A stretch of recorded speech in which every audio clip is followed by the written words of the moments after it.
Hey gang, it's Maria here from goalietrainingpro.com, episode number 7.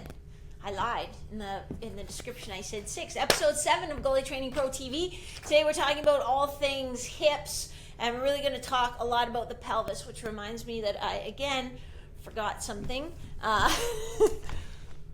Sit tight. I'll be right back.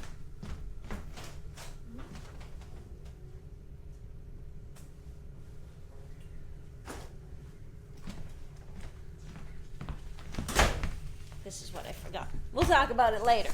Really great snowy day here in London, Ontario. I wonder if I can turn you around. Ah, look at that, eh? It's a beauty. So really nice, light, fluffy snow. Not too bad to shovel. Just a gorgeous day. Okay.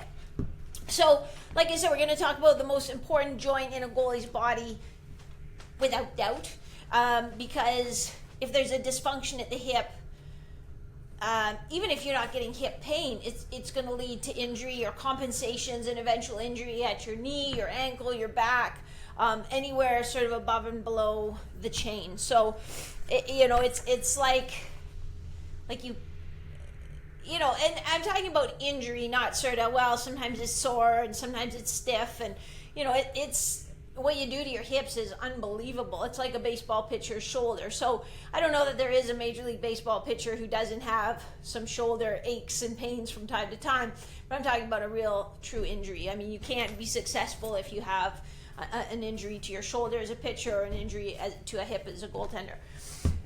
Before we get started, I'll remind you this episode is brought to you by priceblocks.com, which is, if you're a goalie coach, it's where you can post what times you have available so that goalies who live in your area, they can search by area. They can see, oh geez, like Steve has a session over at Brookside.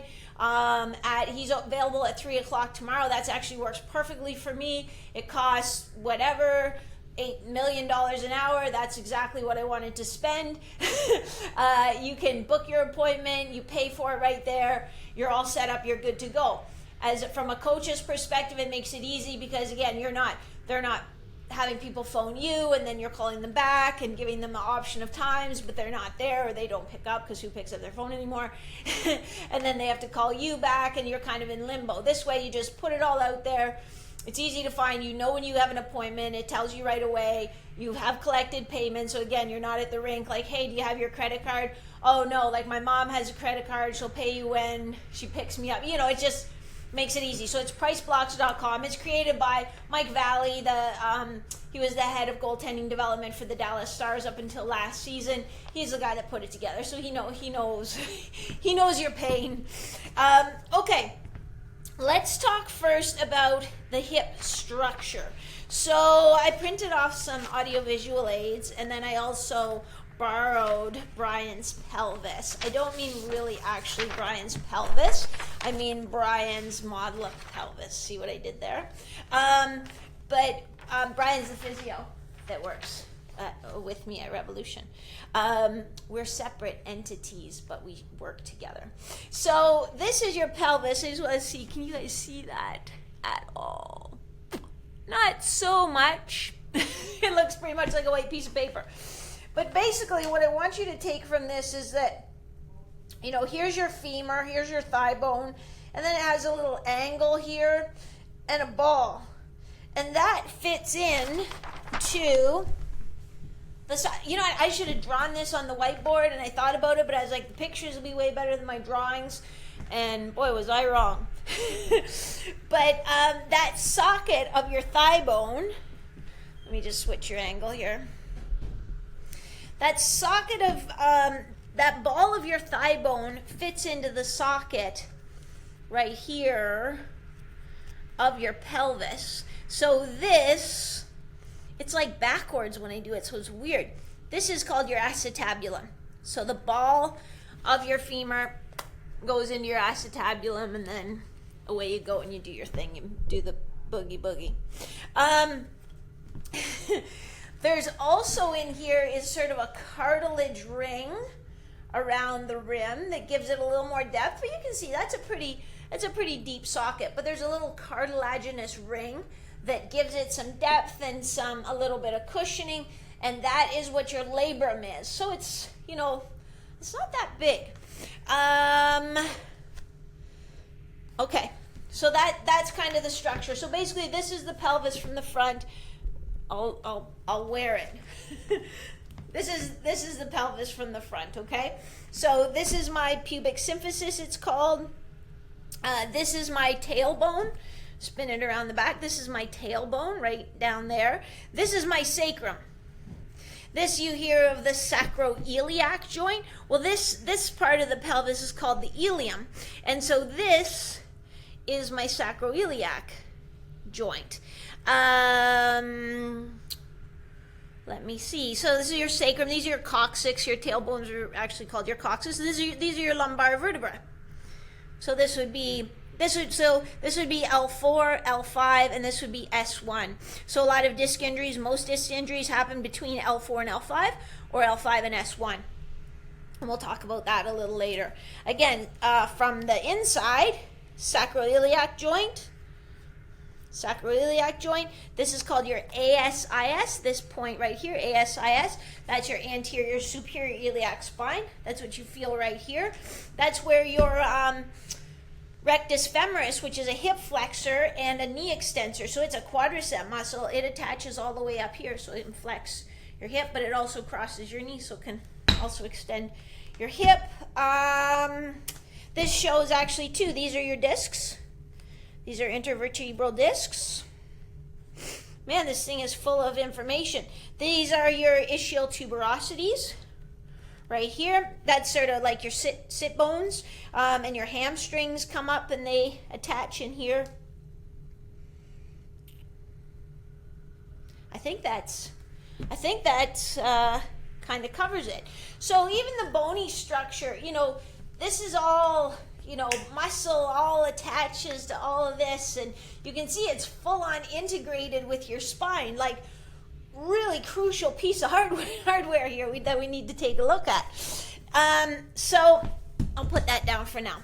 Then if we talk about the muscles, so I have another picture, hopefully it shows up. But like, you guys would know, like if I said, what's a big hip muscle? You would probably say, oh, your glutes. Okay, but like, and we'll talk about this in a second. There's a glute medius, there's a glute minimus, there's a glute maximus. But then peel away those, and this is what you get. I'm going to go down here and see if I can see it better. This is what you get. Like, and there's not going to be a written quiz or anything, but like, how many of you honestly knew that you had a gemellus superior and a gemellus inferior and an obturator internus and externus?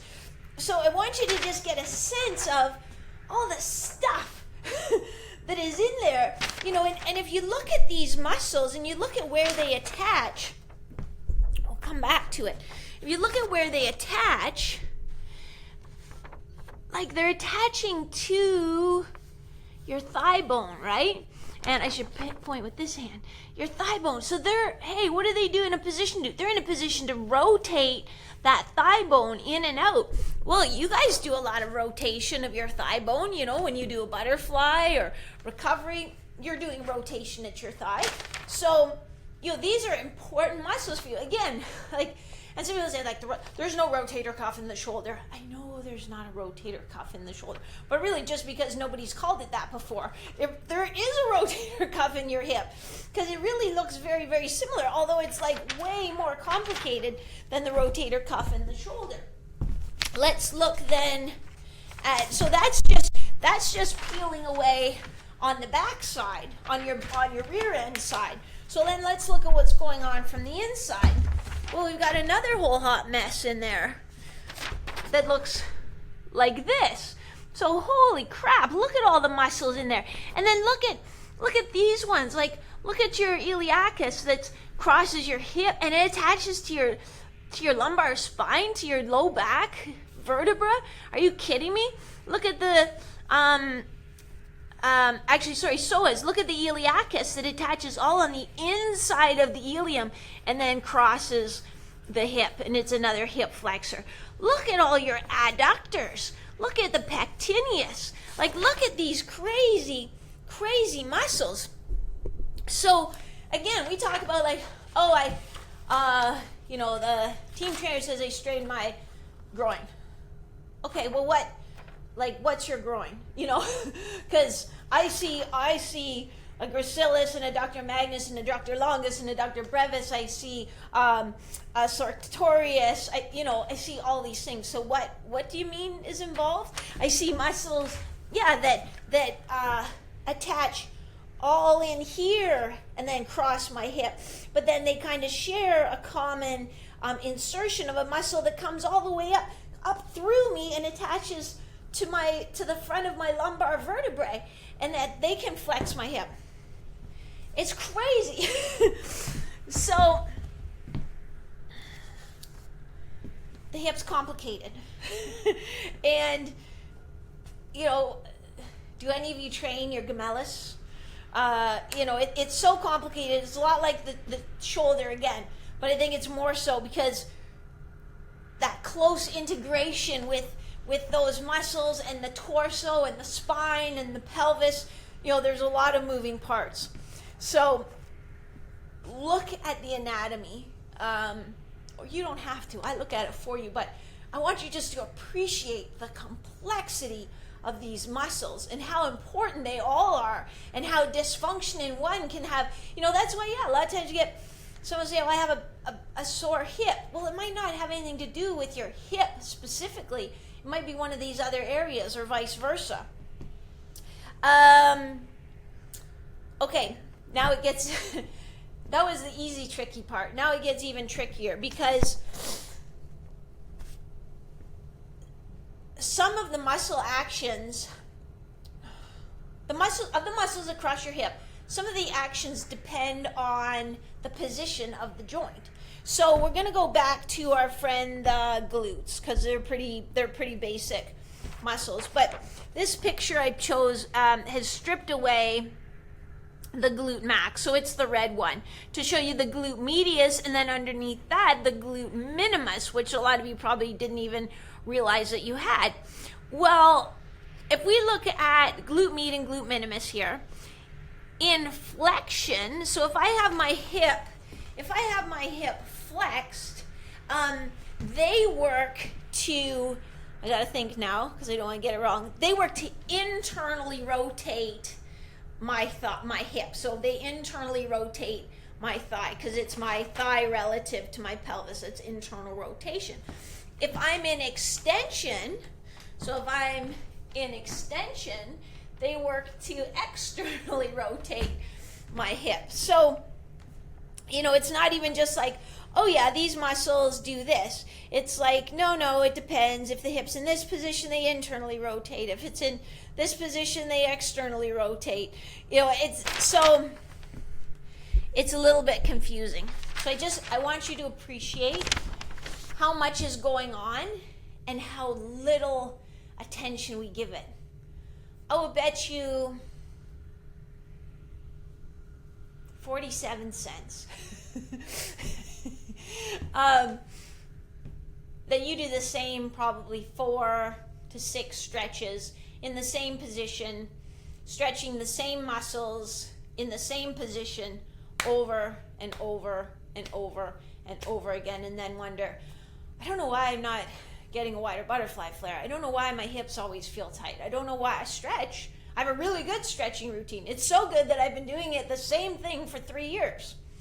It's, those muscles are so intricate and so integrated, and we need to integrate our torso in different positions to really get them through the range. So they are your bread and butter, those deep muscles. And yeah, I think most of you don't even ever stretch them, let alone train them, ever. So, and again, totally not your fault. You're probably looking at some of these pictures thinking, holy crap, all that is stuck here into my hip. I can't even believe it. So, also, if you're already in the Shutout Academy, don't go and post on our private group page, can you give me some exercises for those muscles you talked about today on Goalie Training Pro TV? Because we already do that. I don't say this is a gemellus exercise, but we already work those. That's because I do the heavy lifting and design the program, so you just follow it. So don't ask. You're good. Okay, so let's talk about mobility and stability. I would say, you need internal rotation. Obviously, that's what gives you your wide butterfly flare. You need abduction. That's what gives you your splits, which you all want, even though it's really like way, way, way down on the list of the tools you need to be a successful goalie. I know that you want it. But you need strength there. You need strength in those positions. But they're also kind of vulnerable positions for the hip. They're the positions that your hip sometimes gets overworked in anyway. So how do we do that in a safe and effective manner? So teach you to develop strength in those end ranges of position, or end ranges of motion. So the easiest way to do it, I mean, there are a million ways. And again, if you're in Shutout Academy, you already know a whole bunch of these. But the easiest way we can do it is with some isometrics. So, if I just get into my butterfly, and again, don't worry about your foot being flat. We're really just focusing on the hip at this stage. But if I get in this position and just actively try to pull my feet apart, so you're not going to see any movement, but really what I'm doing is trying to actively go from here to get as wide as I can, but staying tall in my hips. So I don't want to, bend over forward, because that's not really a functional position. So if I just push my feet out for 5 seconds and then relax.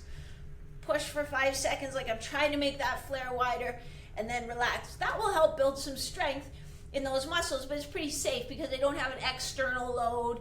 I'm not really, so that I'm going to maybe be using other muscles to cheat to help. So that's one way you can do it. Another way we can do it is, let's say for our adductors, which is actually the grown-up name for your groins. I can do the same thing. I can get here, nice tall torso, good wide stance. I'm feeling a good stretch, and I'm just going to push this foot down into the floor for 5 seconds, and then relax, and push down, and then relax. And I would do maybe 5 repetitions. Once I'm pretty good at that, I can then make it a little bit more dynamic. So I've just taken off my shoe, my foot's on a smooth floor, and then I'm just going to lower out over a count of about 5 or 6 seconds.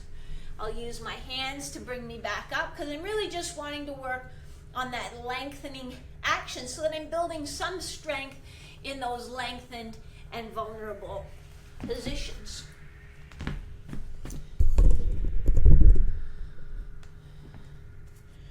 Oh, I forgot one. Sorry. And then the other one is really learning to be balanced. So we do a lot of balance from our feet, but you guys actually have to balance from your knees a lot. So just coming in here, nice and tall, lifting that front foot up, and trying to stay nice and balanced over that one knee without using your arms or flailing around or doing anything crazy. So those are a few things you can do that are really going to help sort of improve the performance of those muscles, some of those missing muscles that we don't normally get that cross your hip joint. Okay, let's move on. Let's talk about what can go wrong, because when things go wrong, it's no fun for anybody.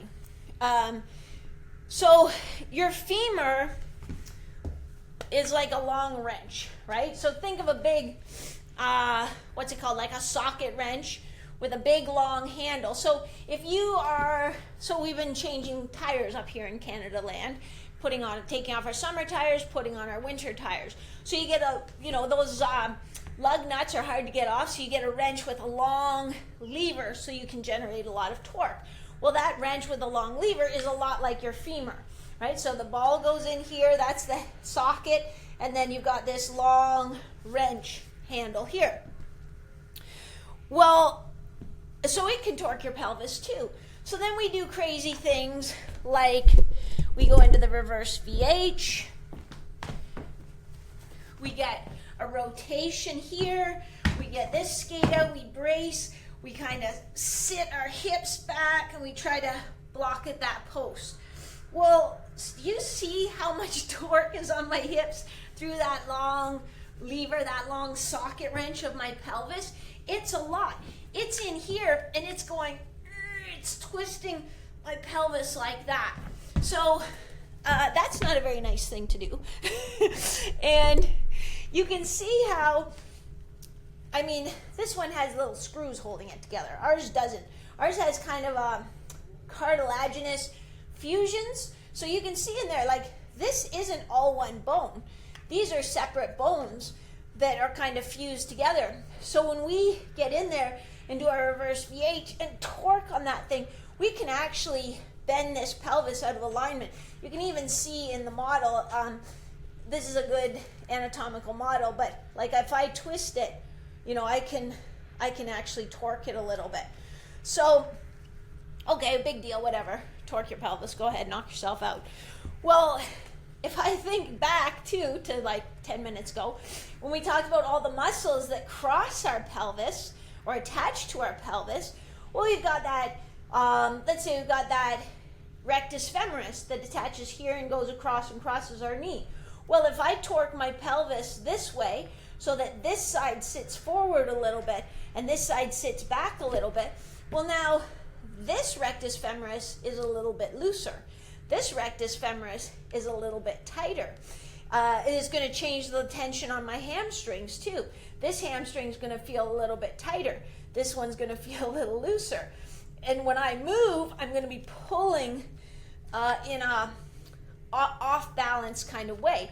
Again, like if we have a wheel on our car that's out of balance, we can still push the accelerator and now car will still go faster. We might have a little shimmy or it might be like, that's a little weird, but we can still go until kaboom, something bad happens. We wear out our wheel bearings, we dink up our brakes, we wear out our tires, you know, something like that over time. So that's what these injuries are like. And this is actually what I'm going to talk about a lot. Let me just see where I don't want to get ahead of myself.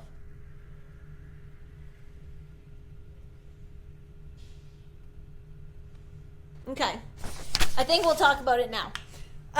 So I think that pelvic asymmetries are probably one of the biggest undiagnosed, not really injuries, but dysfunctions in a goalie's pelvis and hips. I think a pelvis that's out of alignment probably does the most to also, just like when our tires out of alignment, our wheels out of alignment, we wear out our tires in an odd way. Same thing can happen with our hip joint. So it could be that, again, because of that torque and because our adductor muscles, our groin muscles come in and attach here, it makes one side automatically tighter, the other side is a little loose, we go out and we tear our groin. Actually, this reminds me, and we'll go over it. I was just talking with a Training Pro coaching client this week, and he was telling me, unfortunately, he got run over hard and had a concussion, like hard enough that he had a concussion and was out for quite a while. And then he was sort of getting back, so he would be skating with the team. Then he was participating just in warm-up, wasn't back to full practice or games yet. And he said, you know, when I skated out for warm-up, he's like, my hip just kind of felt funny. And he had strained his groin earlier in the summer. You know, it was just like, yeah, it just felt kind of funny. And so I did, you know, but I was just going easy anyway. I was just going like 40%. And then when I skated back, it felt funny.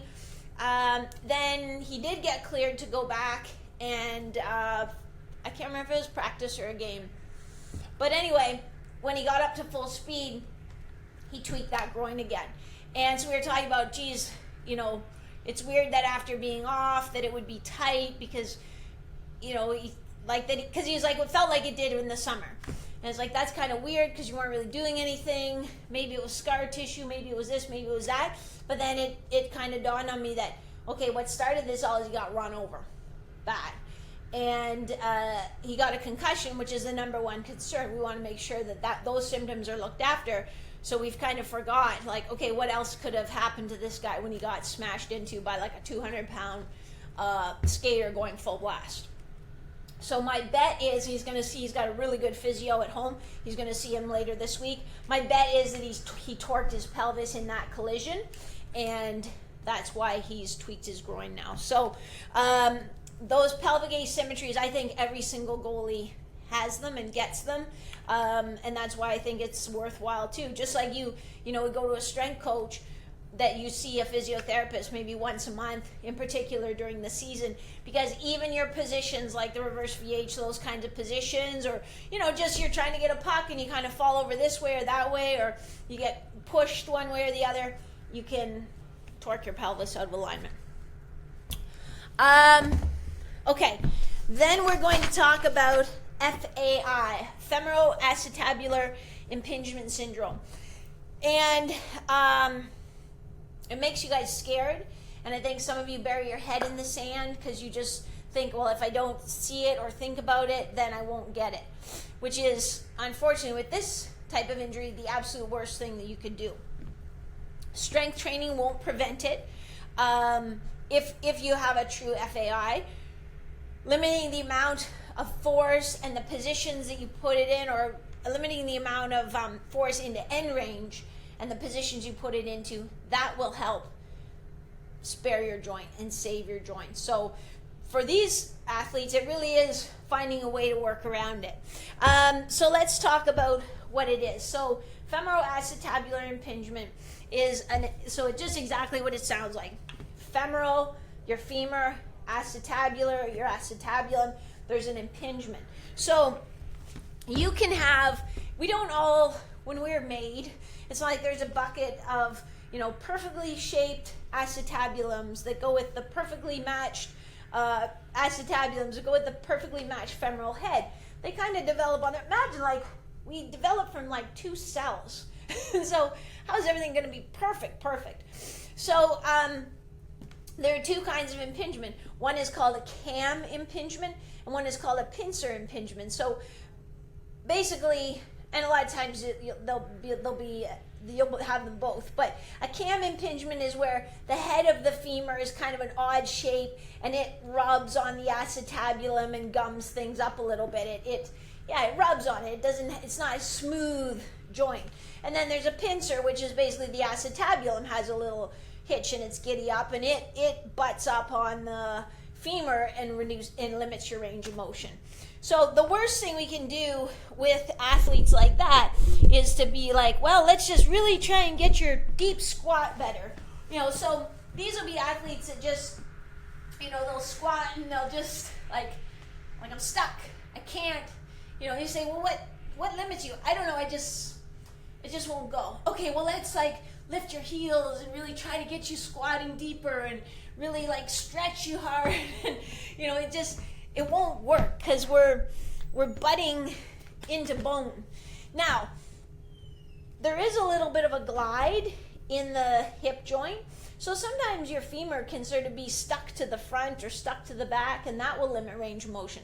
Sometimes your joint capsule, which is sort of a connective tissue sock that goes around the joint, it can get restrictive and gum things up. So just because you feel that stuck or a pinch in the closing side of your joint. So when you talk about the closing side of our joint, I mean when I squat, you know, this is the closing side. If I'm feeling a pinch here, so, you know, or if I bring my knee to my chest, well, I should be feeling kind of a stretch here. If I'm feeling a pinch here instead, you know, that's sort of a discomfort on the closing side of the joint. So it doesn't mean it's like, oh yeah, you got FAI, you got bony impingement, you're going to need surgery. Maybe it's joint capsule. Maybe it's just the position that your femur is sitting in your acetabulum.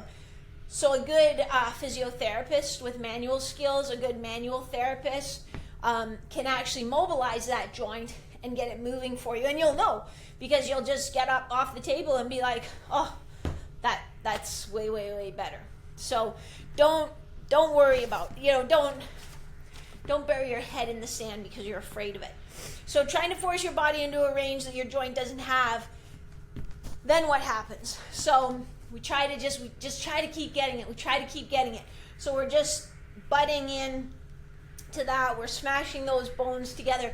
You know, it's like if I just punched myself or somebody just punched me all the time. At first it would hurt and it would cause a little irritation and inflammation, so then our body will respond. hey, wow, this area is taking a lot of wear and tear. Let's respond by building up a callus so that it doesn't hurt so much and so that it can't, get damaged so much. That's what happens in your hip joint. You build up bony calluses. But again, there's not a lot of space in there. So if I'm building up bony calluses, you can see pretty much how that's going to continue to limit my range of motion, to then it gets to the point where, hey, I've lost so much range of motion that I can't even get into the positions I need to play, and it's actually painful. And then you very well may need some surgery to help reshape your acetabulum, to help reshape the head of your femur. And a lot of times too, don't forget you have that labrum in there. It will get worn and damaged and irritated. So then you are looking at FAI surgery. So if you feel a pinch or a block, it doesn't mean it's like a bony impingement. It doesn't mean you need surgery. It just means, hey, it shouldn't be this way. I want to find out sooner than later why it is this way, because if I let it keep going, it could be one of those things that if you looked after it 3 years ago, you would be okay, you'd learn how to work around it. But since you kind of were scared and wanted to ignore it, now you are definitely going to need surgery. I was reading a research article that was, I think, from maybe 2015, but they talked about the worst movements for end range torque in internal rotation. And so we're talking about motions that are stressful on the hips, because being a goalie is really, really stressful on the hips, as you all know. I'm not telling you something you don't know. And a lot of times we think, oh, it must be the butterfly, it must be the most stressful, but it's not. The most stressful position is, like if you think of doing a T-push and then how you break at the end with that internal rotation moment, that is actually the most stressful on the hip joint in terms of forcing it into end range of motion. And it makes sense, again, because your leg, when you're on your knees, when you're in your butterfly, it's a shorter lever, plus your pads slide on the ice so they can dissipate a little bit. When I'm standing and I do that braking impulse at the end of a T-push or, T-push, I guess, my skate is really grabbing the ice, so it's really transmitting the force. All that braking force gets transmitted into my leg, and so I can really hold that internal rotation, be driven into that internal rotation. Plus, it's such a long lever that you put a lot of torque on the hip. So that's one thing that was kind of like, oh, that's interesting. Yeah, I never really thought of that before. So again, I think it's good that some camps and some practices, they're limiting going into the butterfly. And you see those T-pushes getting less and less. When I went to camps maybe 4 or 5 years ago, it always started with that. And it was cool because you could hear it. It would be like,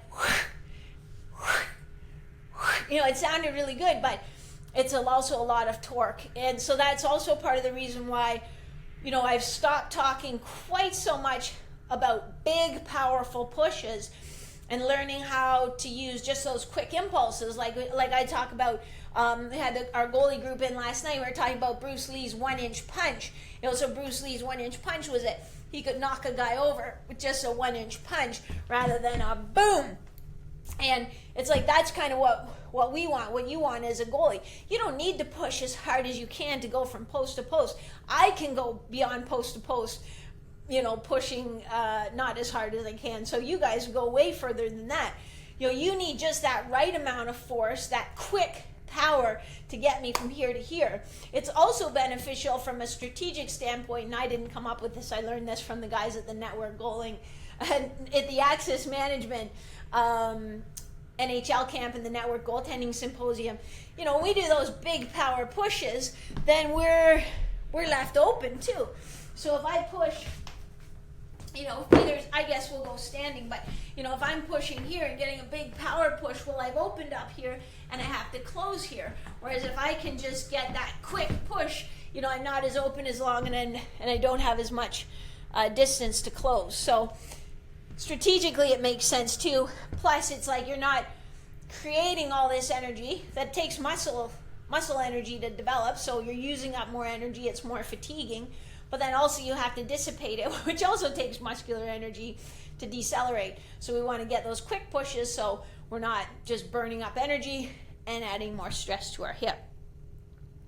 I could talk for a week about the pelvis. I could talk for months about the pelvis.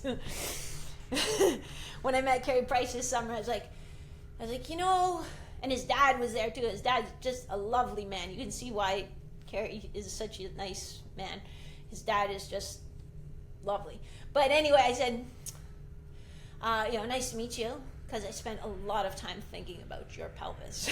And he was like, oh God, wacko. But I'm going to wrap it up with this. The things we do on the ice are not great for our hip.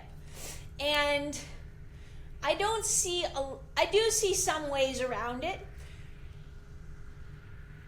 but we're never going to get rid of it. It's like a baseball pitcher. We're never going to, that's something that no shoulder was meant to do. What you do as a goalie is something no hip was meant to do. It's never going to be good for your hip or your shoulder. But how can we minimize it? Well, let's start also by looking at what are you doing to your hips the 22 hours a day that you're not on the ice. Are you walking around with an anterior pelvic tilt? Which the answer for a lot of you is yes. This is what I mean by an anterior pelvic tilt. So basically, to find neutral, I'll show you on this. To find neutral, I want to line up my ASIS and my pubic symphysis, and I want them basically on a flat plane, kind of like that, so that if I had a dish on here, a cutting board on here, it would be straight up and down. So on me, here's my ASIS, here's my pubic symphysis. I want them all on the same plane. So that's my neutral back position. Because we sit a lot, because we play in this position a lot, our hip flexors do get tight. And remember that some of our hip flexors attach right here to the front of the pelvis, others attach to the inner surface of the pelvis, and then some come up and attach to our lumbar spine. But what they do is that ends up pulling us forward like this. So I have an anterior pelvic tilt right now. My bottom sticks out the back. Some people see this and be like, oh, you've got hockey players' butt. No, you just have an anterior pelvic tilt. And what that does, so then we just get accustomed to this. So Dr. Thomas Myers, he's the guy behind Anatomy Trains, he had a good saying, and I'm going to screw it up, but it's like,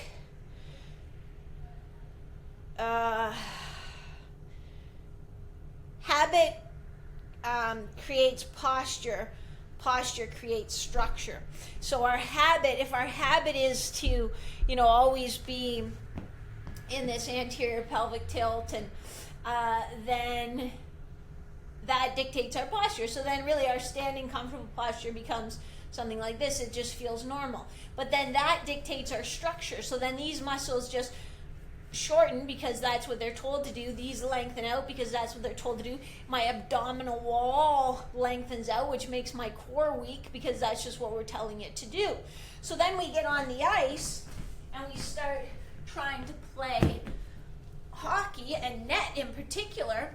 And when I'm in my anterior pelvic tilt, well, a couple things happen. Number one, people are always saying, well, try to be big in the net. So then I have to sort of almost hyperextend my low back to get big in the net, because really with my anterior pelvic tilt, I'd probably be more comfortable down here. So, but the other problem is when my pelvis is tilted forward, I don't have as much room in the front of my hip. It's very similar to when we get you to round your shoulders forward and try to make a circle. You don't have the room to do it because your shoulder socket is tilted forward.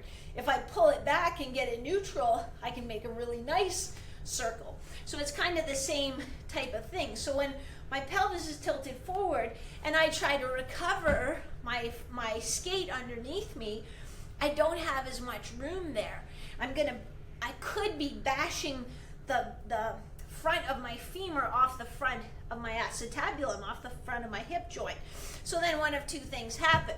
I'm going to be jamming in there, so maybe creating some wear and tear on my labrum and my hip joint, but also I might get stuck. So then in order to get over that, what I have to do is kind of round my back to get my pelvis to tuck under, to then get my skate underneath me. And not that you're saying, oh geez, I'm stuck, I guess I better round my back and drop my chest to rotate my pelvis, you know, but it's just how your body compensates. So when you see guys that, and you probably do it too or have done in the past, that when they bring their foot up to recover, they drop their chest down. That could be because they have that anterior pelvic tilt. So you want to try to work on finding your neutral pelvis and just using it throughout the day. Using it when you're walking, you know, between classes, walking to the park, walking to the rink, you know, whatever you're doing, trying to get that. Even sitting at work, sitting in your class. When you sit, you should be sitting on your sit bones like this, not sitting back here on the back side like in a big slouchy position like that. You should be right over your sit bones in a nice neutral pelvis, sitting like a proper person. So that's the thing. Practice those good habits in the 22 hours that you're not on the ice. Even sleeping, and it's hard because I'm a total like curl up on my side sleeper, but I'm sleeping with my hips in a flexed position. So what I want to do now is spend more time, you know, getting out of that position, trying to sleep, which is so hard for me, sleeping on my back with my legs extended. It's brutally hard for me to do. Oh, I got to tell you about the thing I went to get. So, yeah, so again, I mentioned this in live Q&A this week, but actually had had an episode of back trouble. It started in about May, and so I had an MRI and everything because it wasn't getting better, and it's like some arthritis and a little disc bulge and a little bit of an end plate fracture thing. But I picked terrible sports. I was like a cross-country ski racer, tons of repetitive flexion under load. Then I thought I'd be a rower, you know, then I was a rower, like tons of load on your back. And then I probably picked the, you know, pretty challenging occupation too as a strength coach. So I've earned it. But one thing that really helped, when we talked about the pelvic asymmetry, I wanted to mention something that, again, if you're suffering with some back pain, or like even sometimes you'll get sort of that discomfort like down in here that sort of is like seems like it is an SI joint pain, this little dealy-do might help. So you might want to invest. It's about $50, but you know what, I feel a lot better, and I wear it now when I go on the ice because of the torque on my pelvis. And it seems almost dumb. I was skeptical. I was just, you know, at home I just took a belt like from my jeans and put it around my hips to see if supporting my pelvis would help my back pain go away, and it really did help. So my mission now is to try and get that back pain so under control that I don't need to get the injections that are scheduled for March, because I don't really like needles even stuck into my arm, let alone like straight into the joints of my spine. So I'll show you how it works. It's just called an SI belt, and so what you do is you put it low on your hips. So here's my ASIS. It's going low on my hips, cross it over like that, and then these are just like kind of elasticy. So I pull them out and snap them down, and so then it's just really just squishing my SI joint together like that to try to make it a little more rigid so it can't be quite so sloppy. Again, if someone else is telling me this, I'd be like, oh, good for you. Like, excellent. But I really do think it helps. Like almost like, you know, a lot of volleyball teams, they just want their players, I don't know if they still do it. When I was a strength coach at Western, they did for sure, to prophylactically wear an ankle brace, even though it doesn't give so much support, but it gives a little more feedback about the position, a little bit of support. They think it helps reduce the risk of ankle sprains. You know, I think that wearing this when I play helps reduce the risk of getting my pelvis torqued out, and, you know, makes this a little more stable so that then the muscles that attach to it, which also help support my spine, are in a little more stable foundation position too. So that's my thinking on it. Yeah, I'm not a real like, oh, I want to wear a brace because that would be so awesome kind of person, but it helps, and I don't know, I wouldn't be surprised if it was just standard gear for you guys going forward. So if you've been having some trouble, you know, you might try it. Like I said, all I did was I just took a belt that I wear with jeans and put it low on my hips and did it up like that and wore it around the house for an afternoon, and it was like honestly, from the second I put it on, it was like, hey, like I can touch my toes, you know, and so it's pretty cool. Okay. That's it. Next week, we're going to be back to talk a little bit about your torso, your abs, your back, that kind of thing. If you have questions, leave them on the Goalie Training Pro page. So on this page, just leave a message, and then I answer them every Friday during my weekly live Q&A. But otherwise, this is Maria from goalietrainingpro.com with Goalie Training Pro TV. Episode 7, we were talking all about your pelvis. See ya.